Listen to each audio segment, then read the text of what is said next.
As usual, a lot is going on in the world. And of course, we are over here at Pod TV keeping you informed about a number of the things that are taking place.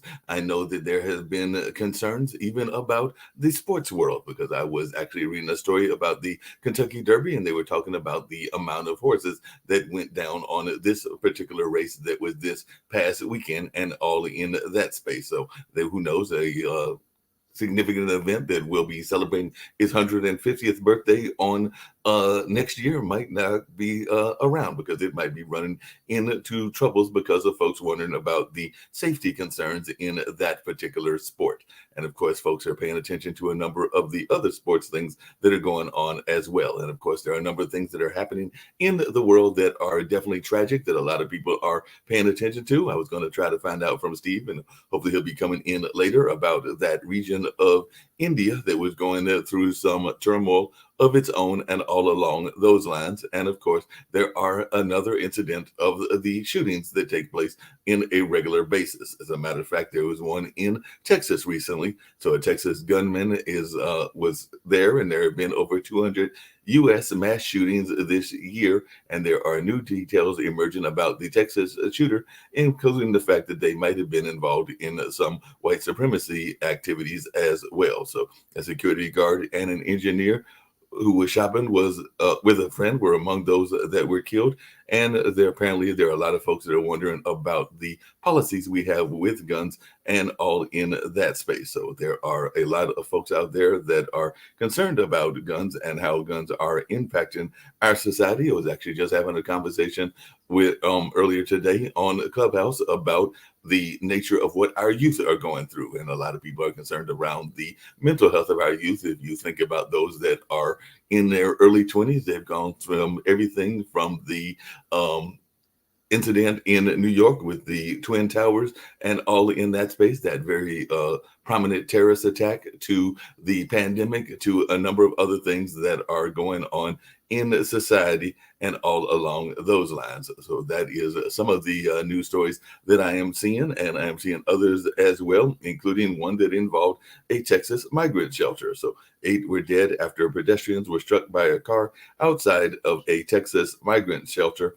And of course, I'm sure we'll be hearing from Sasha about the Ukrainian war. Apparently, Russia is launching its biggest kamikaze drone attack and all in that space. And their evacuations from Zaporizhzhia renew concerns about a nuclear plant safety. So that is going on in the world. And of course, a lot of people are also paying attention to the debt ceiling. And I know that we'll be talking about that on Economic Monday and all in that space, because a lot of folks are wondering, are we in a recession? Are we heading to a recession? Are we in a depression? Are we heading to a depression? And all along those lines. And I'm also seeing stories that involve around Texas and its abortion ban and a number of other news stories as well. And even there in California, there's even conversations around reparations, because a reparations task force has voted to approve recommendations for the payment of reparations to African-American Californians. So a panel in California created to consider reparations for Black residents voted over the weekend to approve recommendations for the payment of reparations for injustices and discriminations stemming from slavery. So that was in a Saturday meeting in Oakland, which was the 15th public meeting of the task force to study and develop reparation proposals for African Americans, according to Camilla Moore, the chair of that said panel. And that's just some of the things that I am seeing in the world. And a lot of folks are trying to figure out what Ron DeSantis is doing with Disney and how that fight is going to impact whether he will officially become a candidate or not become a candidate. And I'm sure that folks may have some thoughts around some of these news items that I have brought to the attention. And all along those lines, like I said, Steve would usually be here doing this opening monologue, but that's some of the news stories that I saw and all in that space. So I'm going to bring in Nick Valveda, the boss of the network, and glad to see that the network is still continuing to do well and all in that space. And I did say that I've got Sasha Starr, who's got some thoughts about what is going on in the Ukrainian and Russian war. And of course, I've got Lee Newton Rhodes as well. But Nick, what's going on? You're on mute. Mute is not helping you. Oh, good. We have a special guest we're supposed to bring on. Yes, and I'm going to get to that as well. We've got a very dear friend of mine who is also doing some amazing work in the space of being a motivational speaker and just an amazing lady in general. She does her Thursday Empowering You show with her co-host Johnny Smith, and that is, of course, Barbara H. Smith, and she's just doing some truly amazing work in the space of what she does in terms of coaching business leaders, coaching folks to be the best speakers that they can be, and all in that space. She is a truly amazing lady. So glad that we've got Barbara with us and all in that space. So how are you doing, Barbara? I know we've got you have another book that is out. It's in our background and all in that space. And of course, you've got some amazing ladies that are part of this, I believe, second book and all in that space. But how is it going and how are you doing on this particular lovely day here in the East Coast? I am great and grateful. Thank you so much, Nick and Mark, for having me on the show. I appreciate the opportunity. Yeah. Yes, we do have a new book out. Yeah. It's Empowering You, the second volume, Let Go of the Past and Step into Your Greatness. This is an anthology of 7 lovely ladies who have been through struggles in their lives and have decided to become authors. They didn't really know how to begin. And so instead of creating an entire book, what the anthology does is allows them to become an author in a part of a book that is going to be already marketed. We're doing all of the project management, the book cover, as you see behind me, all of the components that go into creating a book. And it is self-published, will be out on Amazon in August 2023. So thank you, Nick, for allowing me the opportunity to be on the show this morning. Thank you, Mark, always for being behind the scenes, in front of the scenes, and doing everything in between. I appreciate you guys. Yeah. No, you're greatly appreciated. What do you say is one of the resonating messages that the women are given in the book? Because I know that the book is truly amazing, and you've shared with me some of the women that are in the book. I want to say that even your mom might be in this particular one and everything. So what are some of the things that resonate in terms of the messages from this particular book? Well, in this book, every single person in the book is a mother. And so from the standpoint of how they became who they are today and what things may have hindered them, but allowed them to walk through, press through, go through to become the phenomenal women they are. So women's issues, women's empowerment, I'm all about empowerment, women's struggles, and how they overcame those struggles is the common theme throughout the book. Yeah, and see, that's what I like about your book and your thoughts, Barbara. You're all positive in terms of everything that you do. And that's the reason I want you on early, because when the next group comes on, they're not like that. Some people have even told me that have been on the show, it's a food fight. So the thing is, after you're gone and we press all the positive nature, then we're going to bring on the food fighters. And you're welcome to stay, but if I were you, I'd leave. Well, I figure, Nick, there is enough negativity in the world. There's a lot of trouble in the world today. There is a lot of things going on. There is a lot of people hurting, internally behind the scenes. The pandemic did this number on all of us, where we are constantly in a state of really PTSD. We are still struggling. Many of us have lost loved ones. Many of us have lost ourselves behind these cameras. And so I bring light, love, and blessings to the world. And I bring light, love, and blessings to people who are hurting. So I leave all of the negativity, and I know there's a lot of things going on in the world, but I leave all the negativity and all of the hardship and all of the hard stuff to people who are doing the shows that you do. And I'm okay with that. And so if you don't want positivity and light, then don't come to my show. I'm just saying. No, speaking of that positivity and light, there's a lot of negative stereotypes about a part of the world that I know that you are going to go back to and all in that space. I still got to get one of those trips one of these times, because it has been on my bucket list to get to Africa and everything. But I just wondered if you could share some of your thoughts about your trips to Africa, because a lot of people in all cultures have this very negative stereotype of Africa, and you have definitely shattered that, and have even brought some people that are from there that are continuing to shatter that. So I would love to hear your thoughts about the continent, and it is made up of multiple countries, but your thoughts about those countries that you've had the pleasure of visiting. Well, thanks, Mark. Yes, I will be returning to Uganda, and we say Uganda. The proper pronunciation, by the way, is Uganda. Uganda and Kenya again this year. In a couple of months, in July, I'll be leaving. But what I experienced there is love from the people. Now, is there poverty? Absolutely. But let me ask you a question. Is there poverty in the United States? Mhm. Yeah, we're the richest country in the world, yet we still have poverty on this continent. But when I go to Kenya, what I am there for is the same thing I'm about all the time, and that's uplifting the people. The majority of the population is young. From 19 to 25 is the majority, 80% of the population. And so there are a lot of opportunities to help them grow. The infrastructure in some places is not stable. I grant that. But there is a lot of commerce. The natural resources are all there. And all other continents and countries are coming in to excavate materials from the continent of Africa. And the problem, as I see it, is not enough commerce being done between other countries and places that I go. And yes, Dan, poverty is a state of mind. It's not can be, it is a state of mind. So I go there with, again, positivity and light, and I go there with training because my company, BHS and Associates, is a training organization. And we go there to train young entrepreneurs on how to do business with the United States as well as each other. So yeah, I love it.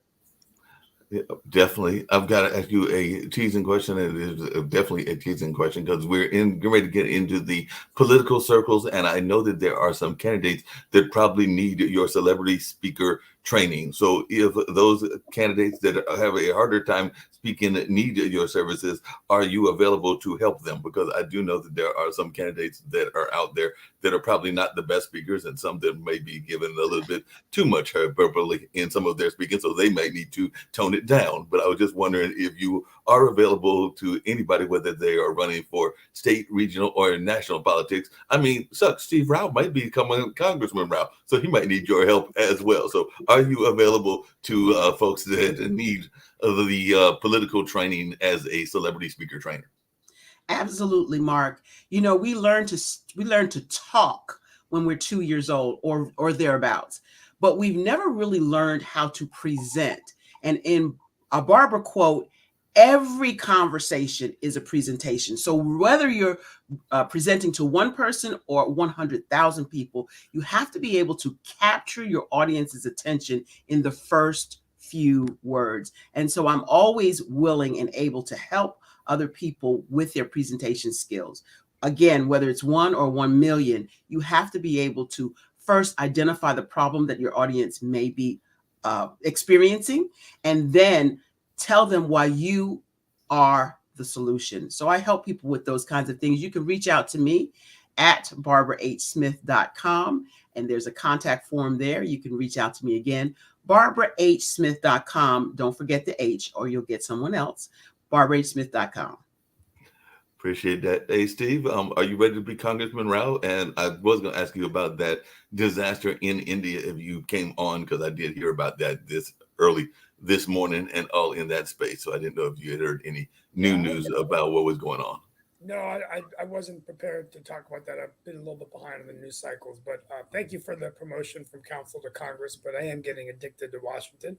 I will welcome Barbara to the show. And yeah, I think education is so important. I think as we see the acceleration of AI, we're going to see increased automation, which is going to displace a lot of white collar workers. So I think it's critically important that we focus in on skills development. I think entrepreneurship is critically important too. India, I just got back from a meeting with the Indian ambassador last week, and India has 100,000 startups now, and there 30 of them are already billion-dollar companies. So their prime minister is getting very serious about providing more educational opportunities to the 60% of the population, which is under the age of 26. Right. So this is going to be really big in terms of, it's going to be helpful to the global economy that there's that many people that can be trained for these shifting economy. But we're going to have an educational system that's more nimble, flexible, agile, and commend the work that you're doing. And Mark, I'm going to research what happened in India. I don't know what happened. No problem at all, and everything. But Lee, you're here. You've been listening. You're oftentimes having thoughts and reflections on education and everything. So I didn't know if you had any thoughts about what Barbara is doing and just in general. But always glad to see you here as well. I'm not sure everything she's doing, but her attitude is amazing. Being, thinking positive, looking at the bright side of things, and also I love her smile. Oh, thanks, Lee. You're welcome, ma'am. There's no doubt about that. She definitely has an amazing smile and all in that space. For those that are watching the new show, because sometimes the shows are connected or all under the Pod TV umbrella, but sometimes somebody may be watching one show that isn't familiar with as much of the other show. So that being said, if you can tell folks about the You show on Thursday and some of the premier guests that you've had and some of those that you have really enjoyed having and some of the lessons that you have learned from those guests. Because like I said, as the producer of that show, I know that you've had some amazing guests and some amazing conversations. So if you want to share a little bit about what's going on with Empowering You, which is on Thursdays, I'm sure that the folks that are here on the World Edition would like to hear about that, because there might be some folks that are not aware of one show that need to be aware of it. Wow, Mark, thanks so much. The Empowering You show is all about showcasing small business owners and people that are doing great things in the community. Anybody's invited. You can just reach out to my assistant, Shawnee Smith, at support@barbarahsmith.com. That's support, SUPPORT, at barbarahsmith.com. But we have amazing guests all the time. I never know. I go to all kinds of networking events and I meet incredible people like the first African-American NFL football coach, Fran Harris, who is a WNBA professional. Last show, we had a young lady who is natively born in Kenya, but now lives in China and doing her education there. And she's all about self-love. And she talked more about how many of us don't love ourselves and how she became a victim of not loving herself, and then how she turned it around to now become a thought leader in the self-love and self-care space. So we have all kinds of visitors that come and talk about what they do to make the world a better place. And again, my show is all uplifting, all enlightening, all empowering. And we really rarely get down into the depths of the deepness and the hate and the hurt that's going on in the world. So again, if you don't want the light, then the uplifting, then my show's not one you want to watch. Hey, I've got to teach you, because you had something that I know that Nick tries to get on a regular basis. I meant to tell you that when you had that show on this past Thursday, because I do know for a fact that Nick has been trying to figure out ways to get into that Chinese market, just like the Indian market, because those are two large growing populations and all in that space. So the fact that you had a guest literally coming from China, and I forgot which of the provinces that she was coming from, but she was a amazing guest and definitely gave a lot of insights including what she was going through in her education process while getting, I believe it's her master's degree there in that space and everything. So definitely she was a amazing guest, and we got to learn a lot about her insights on China as well. So definitely that is something that we don't oftentimes hear. So just hearing that voice was a good voice to hear. Yeah, I want to trickle back to what Lee said about my smile. You know what I normally tell people when they say I have a beautiful smile? I paid a lot of money for these teeth, right?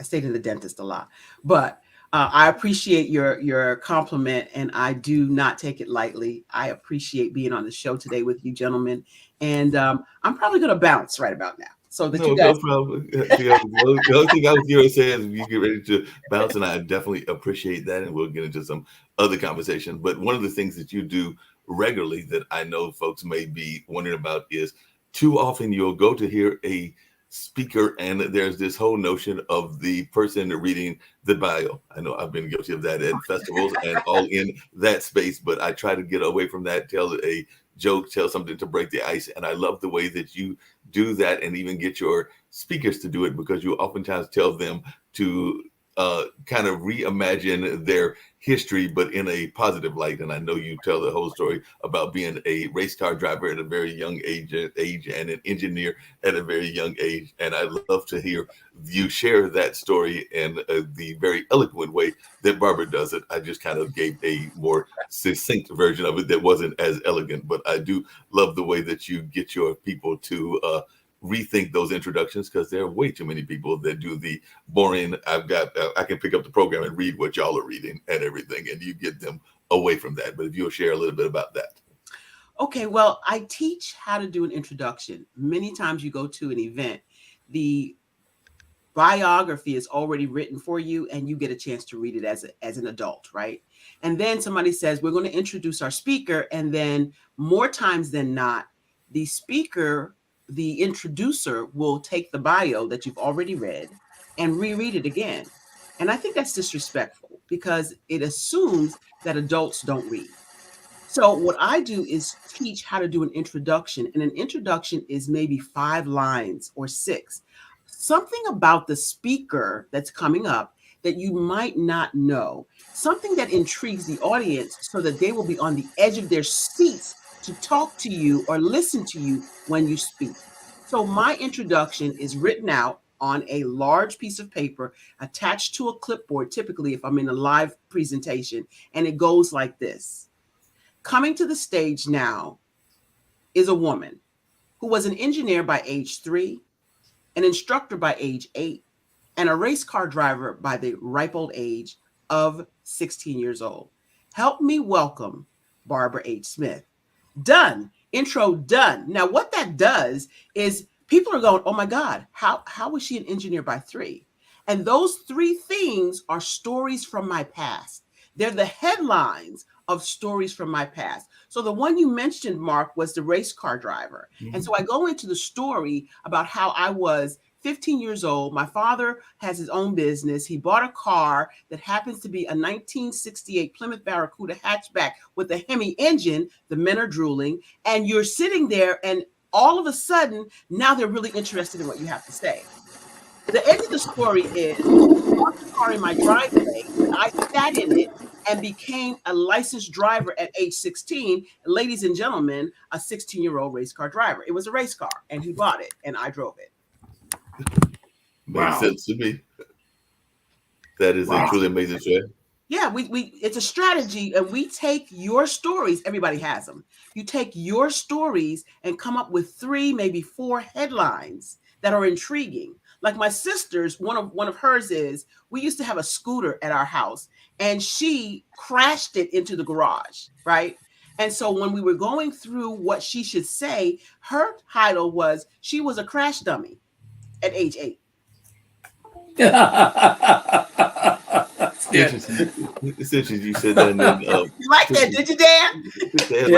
It's interesting you said that, Barbara, because yesterday, as you know, I don't oftentimes go as much as I used to go, but I will sometimes pop into Clubhouse, and I was in the Fields of Dreams early this morning, late last night, and everything. And one of the things I was doing was I was talking about my family legacy, which you've heard me talk about as well. And the person who was actually a person in the science field was like, wait a minute, I can't believe how modest you were being about that and everything, because I was mentioning that W.E.B. Du Bois had visited with Dad when Dad was a child, like around 7 or 8, and the things around what my grandmother did in terms of setting up that African-American library. And everybody was giving me a rough time because they were like, wait a minute, you don't understand. Maybe you don't understand the legacy, or maybe you're just being overly modest. But I come from a modest family that doesn't believe in necessarily toting those kind of things, unlike some other folks. So that was just an interesting conversation to have folks literally stop me and say, we've got to get in touch with you. This needs to be a film and everything. I'm going like, well, I hadn't really thought about that. Yep, absolutely. Well, it's been a pleasure having you, Barbara, and really appreciate you being with us today. I appreciate you. It's been great. We'll have you back. I appreciate you. Definitely appreciate it. Good day, guys. Enjoy your show. You too. Thank you. Well, to get started, I'm sorry I was late today. Some of the news are breaking. Janet Yellen is is asking that they raise the debt ceiling or we're going to go into an economic meltdown. But we've heard that before. It happens almost every year. It's like the boy who cried wolf. There was a massive shooting in Allen, Texas, 7 dead, 22nd gun shooting since the new year. Really, just I don't know whether we cover them more or it's just happening more often. It is. Steve, you know what I would recommend, Steve? Sorry. There is a shooting every week, if not more often. Okay, so don't talk about shooting. Talk about weeks when there is no shooting. Yeah, So that's a good idea. this week there was no shooting whatsoever. That would be a great news. But the shooting is a usual thing. Why It would gets to the point. Why Yeah, it gets to the point where every week, you're talking about it. The other news, I don't know if you have an update for us on Russia and Ukraine, Sasha, today. Any updates that you want to give us? Well, situation in Ukraine is in very shortly. I'll tell you what's happening there. Basically, the war against Ukraine in Russia was not popular until recently.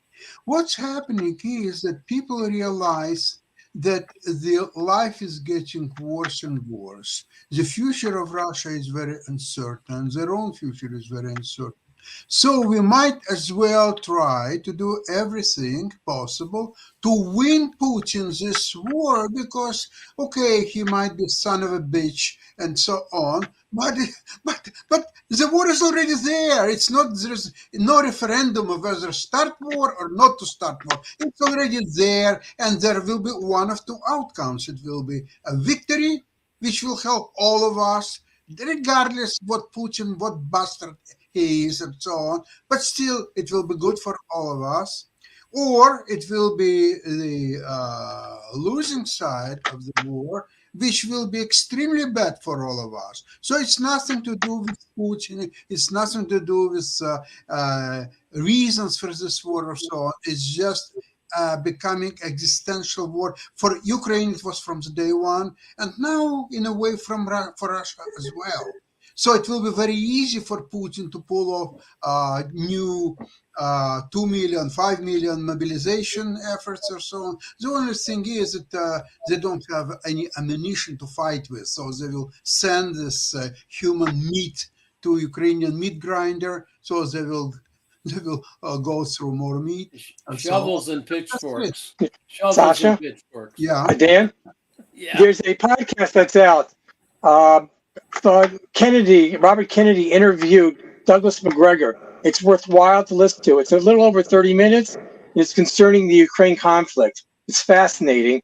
I don't want to spoil it for anyone, so please watch it before tomorrow's show or listen to it. Gives you a lot of background and details that are not really in the public view. That's interesting. So that's the links that you sent. That's the link I sent, right, with the description right underneath it.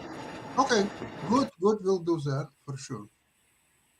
So there are no good news from Ukrainian front. It seems to me, from what I read, that the Ukrainian attack has already started slowly, but they are now doing artillery, the sort of preparation for the attack. The attack could be on many different points. Nobody knows actually where, because what they're doing now, they're attacking almost on all 1,000 kilometers front line. So let's watch next few days. It will be quite revealing. Sasha, does the United States have a coherent plan with Ukraine other than blanket just to support them, like Vietnam, Afghanistan? We get into these conflicts, we have no plan. We just do it day by day. Do we have a plan? Well, it appears to me that they do have a plan. It does not put Ukraine in the center of the U.S. actions and desires what to do. However, the main desire of the United States and NATO, perhaps, is to weaken Russia as much as possible. That's the main goal. now, byproduct of this goal would be a victory of Ukraine in this war, and this is why Ukraine is getting all the military help. And I've heard that they already got 98% of all promised weaponry, ammunition, and so on. 98% is a large number, and probably as we speak, it's already 100%. But we'll see.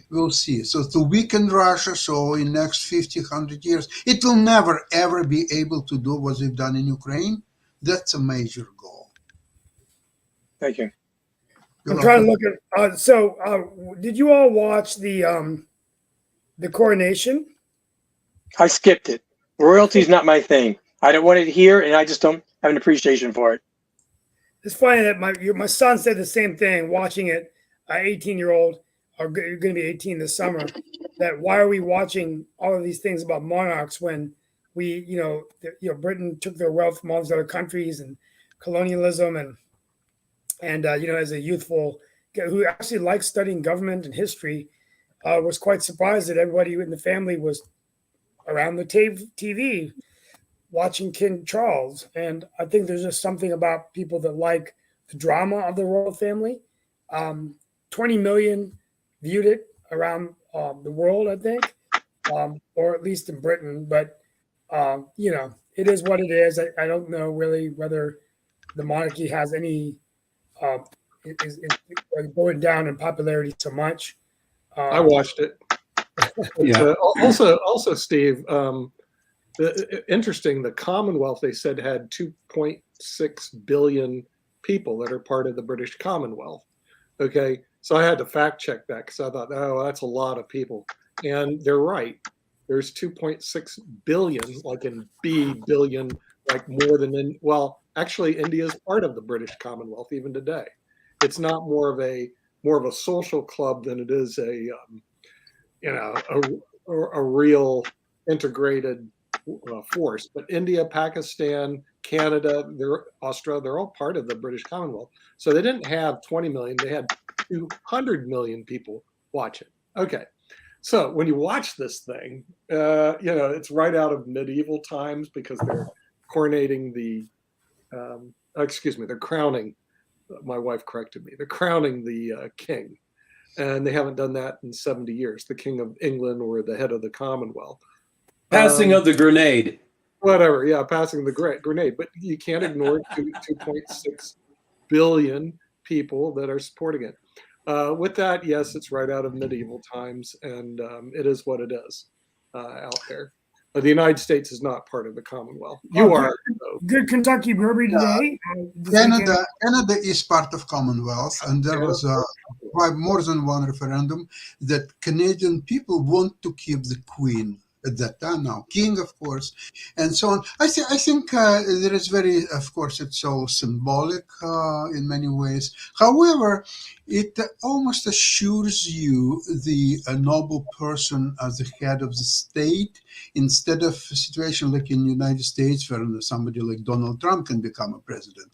And this is absolutely incredible event, which extra time is assuring the validity of being king and queen of England has a lot of merits, of course. Yeah. Yes. Well, the thing is, remember that's based on hereditary, and purportedly the U.S. is based on meritocracy, which I think is. And where is the meritocracy? There is no meritocracy. There is no meritocracy. In the U.S. No, it's hereditary here too. If you look, it's hereditary here too. No, I look agree at the with you. bloodlines It's hereditary here too. It's the ring knockers and the networks. It's the people who. I mean, the only one that broke that mold really was Trump, because he really wasn't a member of the club. No one really wanted to accept him in the wealth circles. I mean, certainly. No, they didn't want to accept him because he was New Eurasian. He was a jerk. That's the reason they didn't want to accept him. Yeah, exactly. But the thing is, so like Steve Martin, right? And the jerk, right? The fact is, he did use his money to get to his position, and he didn't even use his money. He used his father's money to get to his position. So it wasn't he runs through this guy was a meritocracy. What's your point, Nick? What's your point? What's your point? By the year of Trump is 2000, not part of. He's not part of the meritocracy. He's not. No, because Trump lost. is comes part up of the hereditary. one correction. Granted, it's only one generation back. He ran through his father's money by the year 2000. There That's was what I'm no saying. Well, father's money. He spent it all. He squandered it, everything. Yeah. Then Well, he came up on Russian mafia's money. So he built up all his name and his presidency or so on Russian mafia's money. And even now he comes back to them because he's going bankrupt. So now he wants to sell Mar-a-Lago to Russian mafia or so on. We'll see how successful he is. Well, I mean, between the Chinese owning Biden and the Russians owning Trump, we're screwed, right? We're screwed. That's a good point. Well, that's a good point. See, the regular U.S. person, and they have this Gini coefficient that shows mobility in the United States, and it's pretty bloody low. In other words, bottom line, and I know the viewers don't want to hear this, you're born and die in the class you were born in. So if you're born poor, you're going to die poor. You're born rich, you're going to die rich, and there's no mobility. Good. Period. That's well. I have to say that's not true in my case. No, I'm saying today. Maybe not when your generation, Dan, but I'm saying today. The person who's born today is going to find out that there is very little mobility in between social classes in the United States. Well, I mean, it's still possible for some bright kid to go to school, and then they'll highlight it like it's the norm. It's not the norm. No, but it's based on brains and ability. I mean, really, if you can do well in school, get the scholarships, move on, work hard, the American dream is still attainable if you're willing to do the work. And the problem is you're not programmed for that, because if you're brought up in a poor family, you don't have the habits and the vision of what that's all about. That's the advantage of being born into a wealthy family, is because you know something about what that looks like and how the educational opportunities and networking works. So yeah, it's harder for someone like it. My mom was a single mom.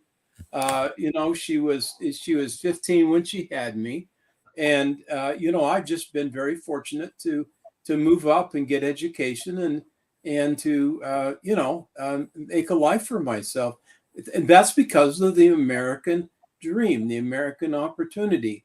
And when I was going to college, I got Pell Grants. I went to my doctoral programs. I had the GI Bill. It wasn't very good, but it was better than nothing, right? And so, God bless America. It's still possible if you want it enough. If you can dream it, you can do it, as long as you have the mental acuity to do it. You're so positive. I think a lot of it's the culture, because I was actually I'm the only one of my father's children to remember actually being poor until I was about 10. I think because he was just coming from India and he wasn't making much money until he really became established as a surgeon, and then we moved into the nicer side of Charleston. But I think a lot of it's the mentality. I'm the hardest working of the kids, but I remember I've really only relaxed maybe a few days in my entire life. I mean, I literally work every day, 7 days a week. I work 12 hours a day. I have a problem relaxing, and I have OCD a little bit. Yeah, because I just can't. I don't know any other way. But it made me who I am today. What's your birth order? I'm the firstborn. You're the first. Yeah, that makes sense. I am too. You've done studies on that. The first. I'm going to be really honest here and transparent. Is that where a lot of these, especially right now, we're in Asian American Heritage Month, and the thing that bothers me a lot is how I'm noticing the younger generations of Asians, or just in general, everyone's starting to use kind of the race card, that we've got to fight racism, we've got to fight this. And honestly, I don't believe that that's the right way to approach this. I think we have to attack racism where we see it. I think that we don't use it as a shield to protect us. I think you got to get in the ring. I love boxing analogies. Recently, it's been working for me politically. You got to get in the ring, and you got to start swinging. And you're going to have some good rounds. You're going to have some bad rounds. Right. But the interesting thing about the whole issue of racism, it's now been weaponized so that those who are claiming racism are being racists. It's weird. It's this weird. And so we get on these programs and we're trying to talk about stuff, and then we get played with all these racism games and these intellectual arguments about how we're not being logical about this, or how we're not, and we're being mansplained by people that don't know shit about anything, and it's just really annoying. And and most people who are logical can understand they're being played. That's the problem. The division of racism is racist by its nature. Here's an interesting stat that I read the other day. 90% of all violent crimes are created by men. Okay? In other words, the men are the guilty parties in 90% of all crimes in the United States. Why is it that we don't bring stuff like that up? And if you look at the mass murders, how many of them were women? Anybody know?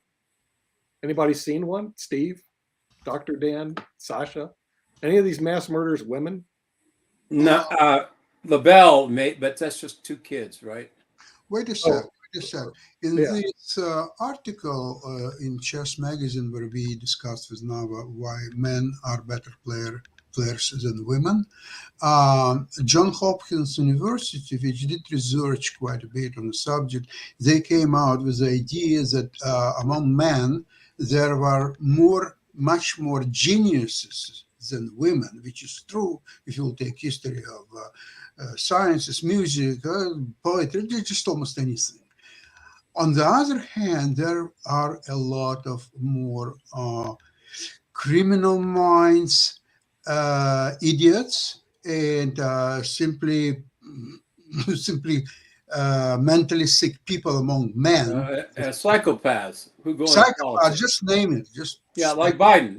He's a psychopath. Everyone knows it. Everyone knows it. Okay, listen, with his old age, it could be forgiven.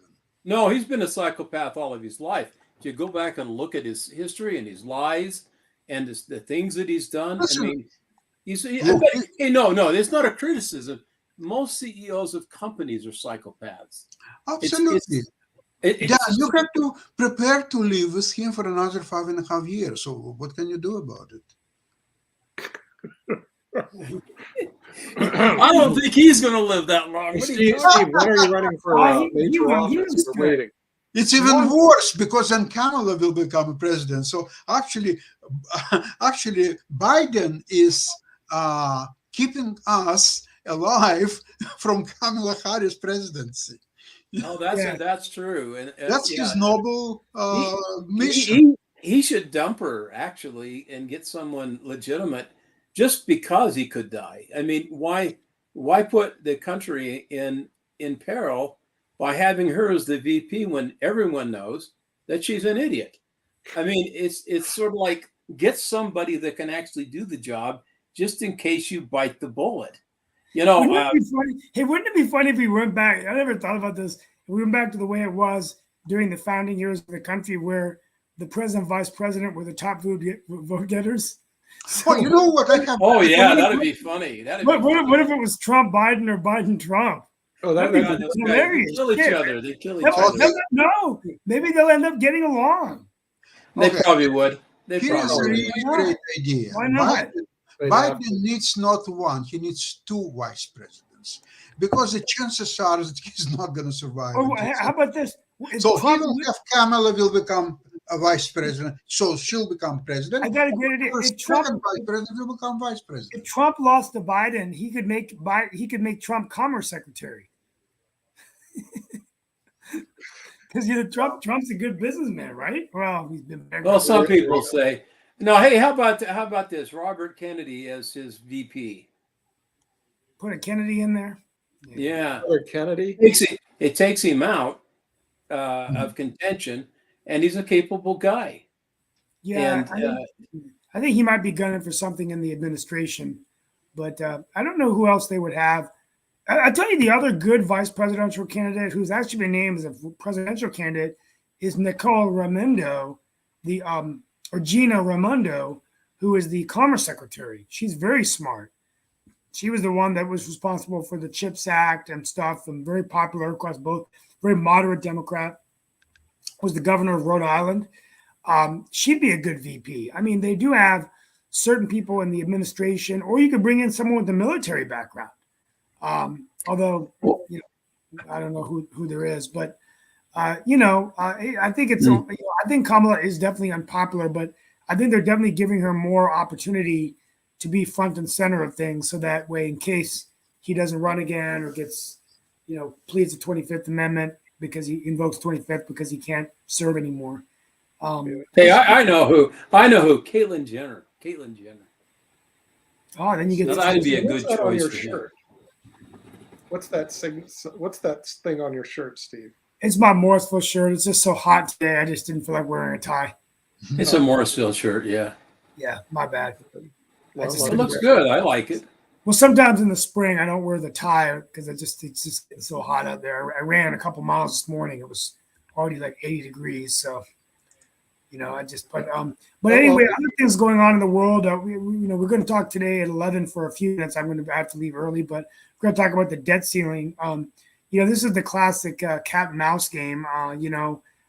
Folks, saying, well, we're going to raise the debt ceiling, and then government shuts down, and then they come together and they do it again, and they incur more debt. I mean, does it seem like this happens every year at the same time? And it's almost but this time it's the fault of the Democrats for setting the Republicans up to something that was not possible at all, and they knew it going into it. That interim spending bill that they did the last minute, as I said before on this show, that set the country up for failure. It was wrong-minded, and the Republicans are right. There should be no increase in the debt ceiling without spending cuts in place, because the spending that was increased during the pandemic is no longer necessary. We should roll back to the levels that were pre-pandemic. It may be increase a little bit with an inflation factor, but it's wrong-minded to spend what we're spending.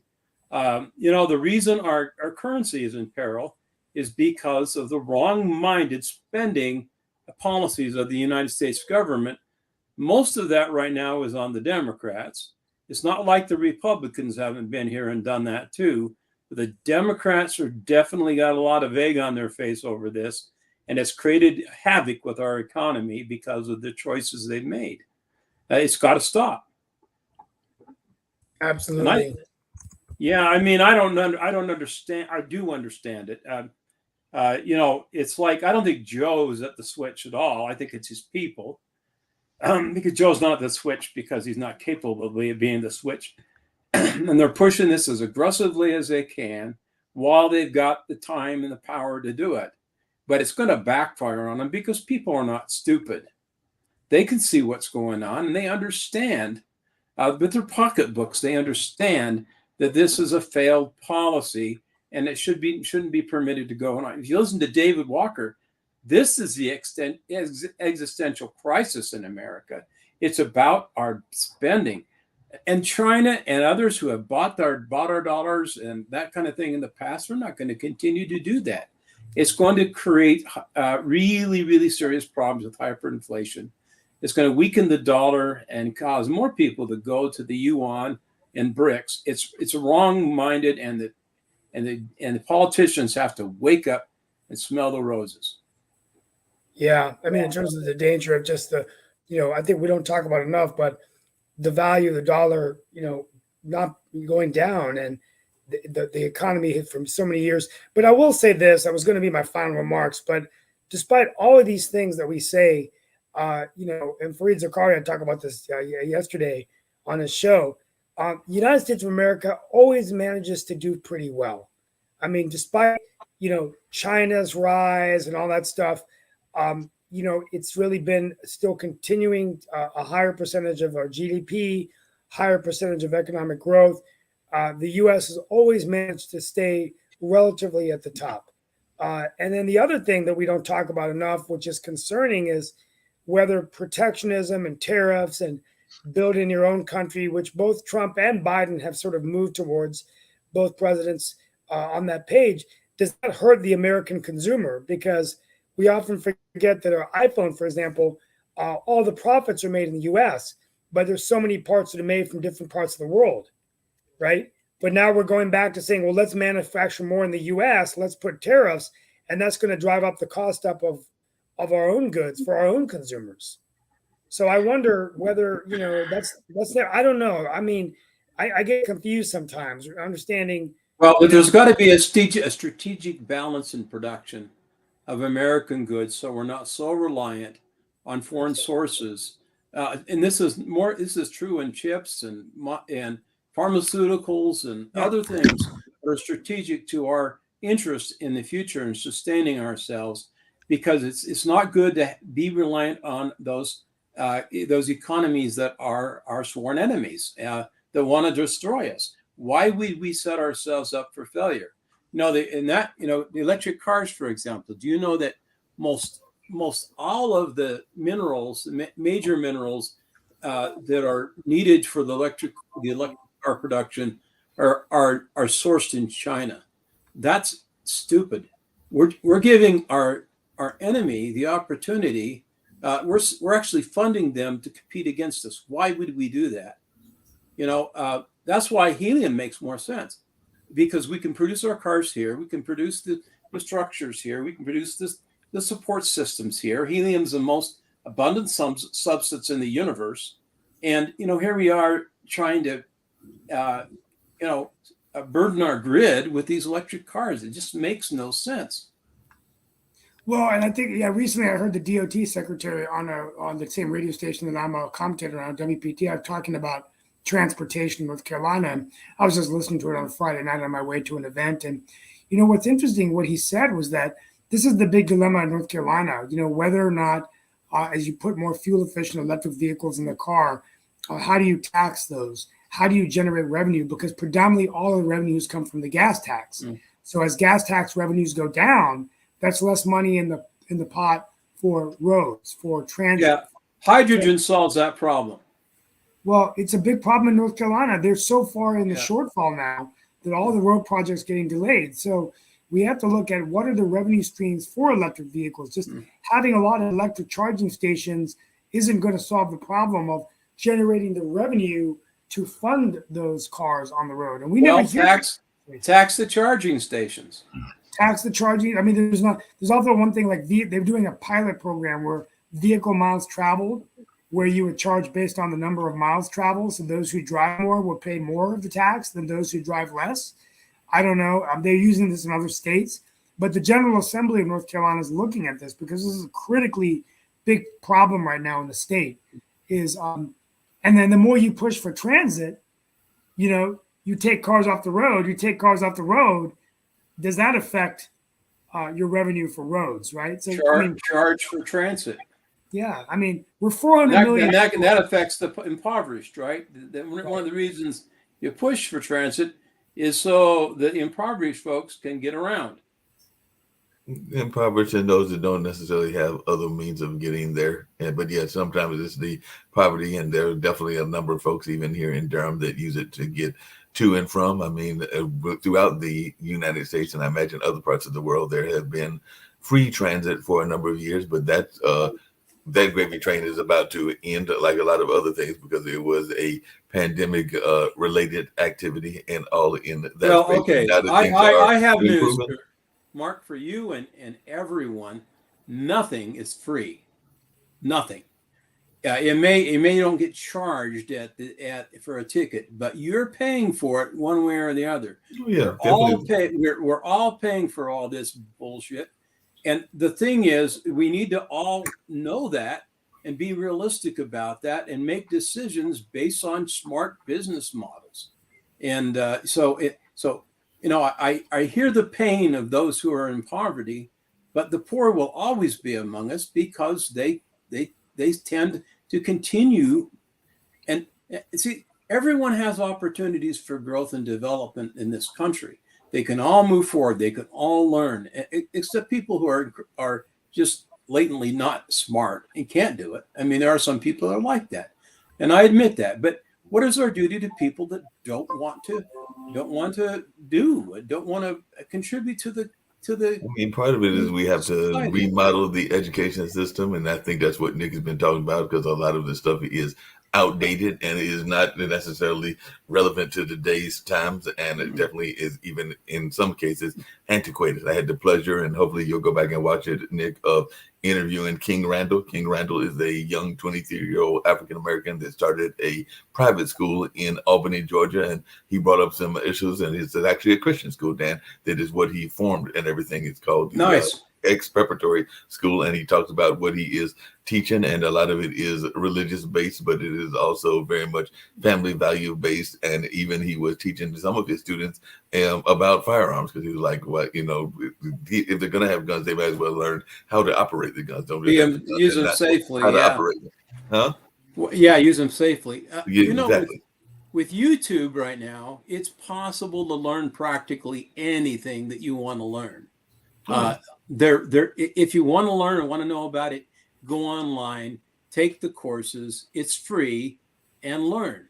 That, I mean, it's pure laziness not to do that. If Google U and Wikipedia U and a number of the other U's that are out there are very much true, and yes, they do exist. The thing you have to do is do, like with anything, whether it's even what we report and everything, and the people that we talk to, we have to do some verification and make sure that some of the things that are being taught even on the Google U are actually factual, because there is some misinformation that is on those platforms as well. So you definitely need to do due diligence. You don't think there's misinformation being taught in our universities right now to our kids? It's rampant. I'm saying, but due diligence is something that I think we need to do on a regular basis. One of the things that you've heard me talk about on this show and other shows as well is this notion of critical thinking. I think that is very important, and all in that. By the way, Sasha, as I'm thinking about it, and this was actually not a program person, even though I'm hoping to have him on the program, but I actually met a gentleman yesterday that has written a book about chess, and he has actually had some of the chess grandmasters that he's had the pleasure of talking to, because he actually mentioned the other Carlsen, and if you say the name, I'll remember. I want to say like Pontus Carlsen, that he had the pleasure of talking to, and all in that space. So Ken Mask is here in our area and is actually using chess to help our kids learn about education and all in that space. So I'm gonna definitely put him in touch with you so that you can share some of your knowledge and he can share some of his. And he's an African American gentleman, so he was actually coming by for a event at the Cultural Arts Center that I work at. But we had a nice conversation about the importance of chess and the book that he has written. It was actually a documentary, so he actually has a documentary film about chess and chess in the school system. Oh, I got to run. It's time to close out, Mark. I've only got a minute left, and then I've got to run. Thanks, everyone. Yeah. Thank you. Well, folks, I'm going to end with my monologue today. It's we're going to talk about mental health issues this month because it's Mental Health Awareness Month. It's been Asian American Heritage Month. We're going to share some stories of Asian American leaders, but it's also National Tennis Awareness Month, Tennis Month, and this is an effort by the United States Tennis Association to promote the game of tennis. Today, the United States has 24 million players, many more than pickleball, squash, the other racket sports, racquetball. And there's a lot of people playing tennis, over 512 million tennis events being played or tennis instances. The sports interest has grown by 11% in 2022. And my final message is I've learned a lot of my life based on a tennis court. My strategy that I share with kids often, and I'm even sharing this doing some commencement ceremonies this year, is that develop two weapons better than anybody. In tennis, it was my forehand and my speed. Defend your weaknesses and go for every shot. You may not win every match, but if you go out with all your heart every day, you'll be a champion because you've shown that you have courage, heart, a great attitude, be motivated, persistent, innovative, optimistic, and never give up. And that's why the great game of tennis has been a great game for me. I'm very passionate about it. I think we should get more kids involved in the game. And we're going to be bringing in Andy Andrews and others next week to talk about tennis, some different things that we can learn about the game, and maybe give them some different perspectives. So get out there. If you're in the U.S. listening to this, go to a park, go to a facility, Go play some tennis. It's a great game. It's the game you can play the rest of your life. On that note, I'll be back tomorrow. We'll be back for another edition of Pod and Roku TV's Edition. Thank you very much.